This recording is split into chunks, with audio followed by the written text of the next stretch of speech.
Boston was built on a small peninsula called Shawmut by its original Indian inhabitants, the Massachusetts tribe. Shawmut, a word that means living waters in their language because of the many freshwater springs that flow down the side of three prominent hills on the peninsula. This made an ideal site for settlement, in addition to this beautiful natural harbor that we are here in today. The first European settlers here were the English Puritans, so called because of their strict interpretation of religious and political law. They left England for the New World, seeking religious and political. The rocky New England soil yielded little to them, so they turned to the sea for their livelihood, fishing, commerce, and shipbuilding.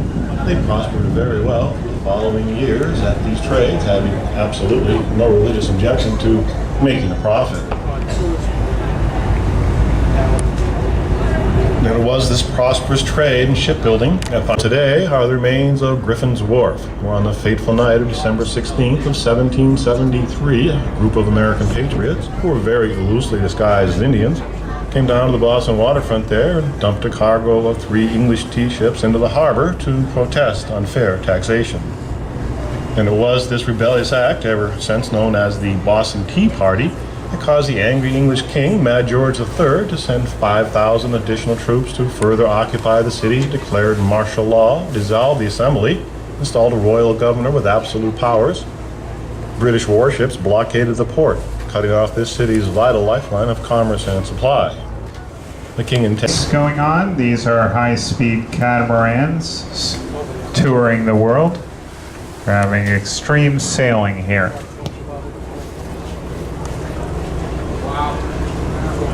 On the left bank of the bridge there's a red brick building with a sloping glass front. This is the John Moakley Federal Courthouse. 225 million of your tax dollars right there, only 110 million over the original budget. And all the land on our right side now is South Boston.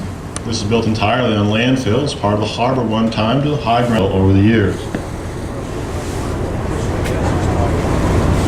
This was once the leather and garment district of the city, a huge industry throughout New England at one time. Hides and wool brought from all over the world to Boston. Cotton from our southern colonies for the textile mills powered by the community in South Boston, the Fort Point Channel area. Along the shore here, the glass cube on the waterfront is the Institute of Contemporary Art, a new anchor for the Seaport District. There's a convention center here, hotels and office towers have gone up. There's great plans for the future of the Seaport District of Boston.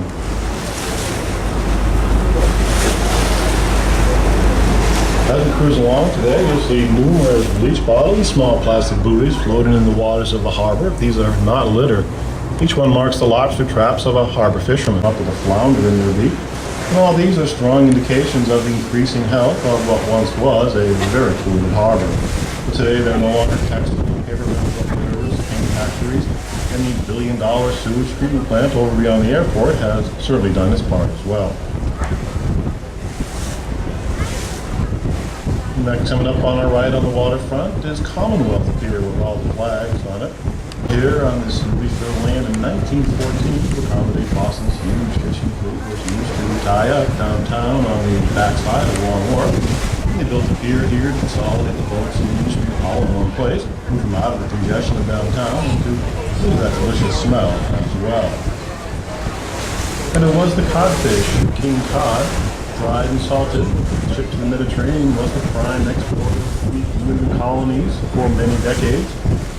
Shipped also to the Caribbean to feed the massive slaves that were the sugar plantations there. A golden codfish hangs in the State House still, representation of the economic power of the mighty colony. You see a variety of fishing boats at the dock today. The boats go 150 miles east of Boston out to the Georges Bank, one of the richest fishing grounds in the world. Seriously overfished by foreign trawler fleets in past decades. But the 200-mile Liberty Clipper goes out from the aquarium. And way ahead of us on our right, we have a visiting naval ship in port. See Oak Hill. It's a landing ship for the United States Navy in here for the 4th of July weekend. And whenever they're here, they're open to the public.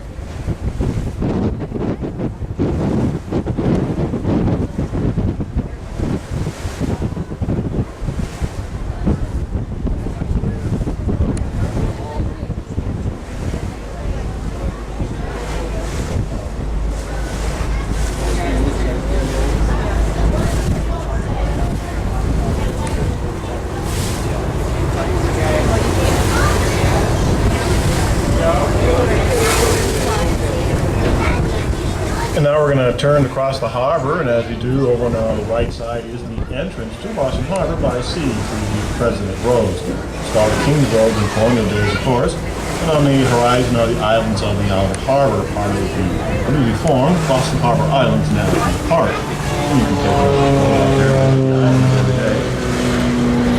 About 20 miles further out is the Stellwagen Bank, an area where whales come to feed every summer.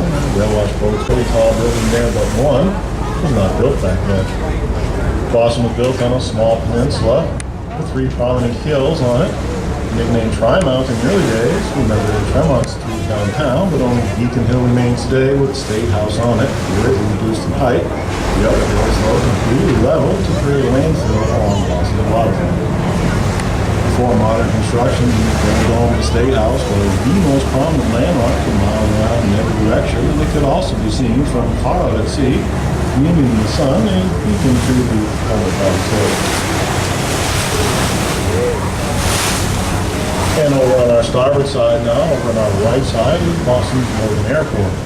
One of the busiest airports in the world here, averaging 1 flight a minute throughout the day. All the land under the airport is built on landfill as well. There were 3 small islands down the harbor.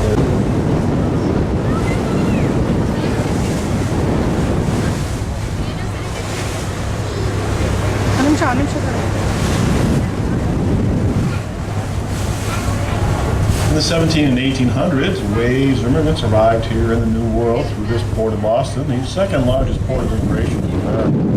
Many continued westward, but many stayed to provide the huge labor force. And coming up next on our right here, they took one of the old wharves and they stripped away all the wooden pilings and decking that surrounded the granite block core of the original pier. They built a beautiful park on the shore there and out onto the end of this particular days of the East Boston waterfront. Boston's #1 import these days is foreign oil. Most homes in New England are heated with oil. Also aviation fuel, diesel, gasoline, rock salt from the drying hands of Spain and the Caribbean for highways in winter, gypsum for plaster manufacturing, gravel, cement, and asphalt for construction. All along the East Boston waterfront, you can stand neighborhood industries, shipyards, and foundries. Well, the shipyard belonged to Donald McKay, the master designer and shipbuilder who perfected the Plymouth ships right here in Boston. The most famous of his ships would probably be the Flying Cloud, which made the passage around the Horn from New York to San Francisco in a record 89 days and 8 hours in 1851. And this record stood unbroken until the 1970s. On a modern sailboat, the Great American, another of the famous ships, made the same passage in 69 days, but it took them 4 separate tries and it cost us several millions of dollars, whereas the Flying Cloud did its passage, its maiden voyage, while carrying cargo and passengers that more than paid for the construction of that vessel itself. It's interesting to note that ships are the largest wooden objects that have ever yet been built by man. The largest object ever built was the Seawise Giant, completed in 1989, built in Korea. 1,500 feet of the ship, 300 feet wide, carrying 300,000 tons of petroleum products.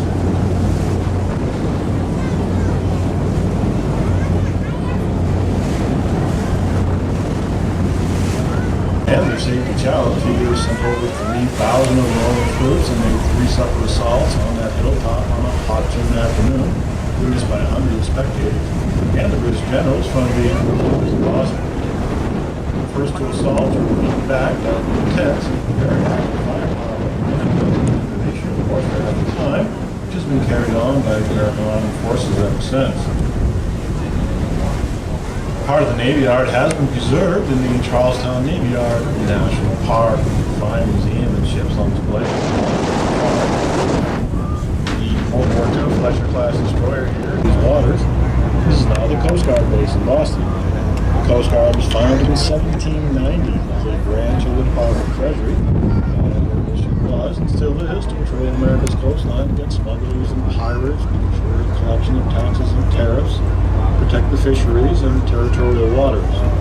We're also responsible for the safety of life and property at sea, which would, if necessary, include all of us here now, but sincerely hope not.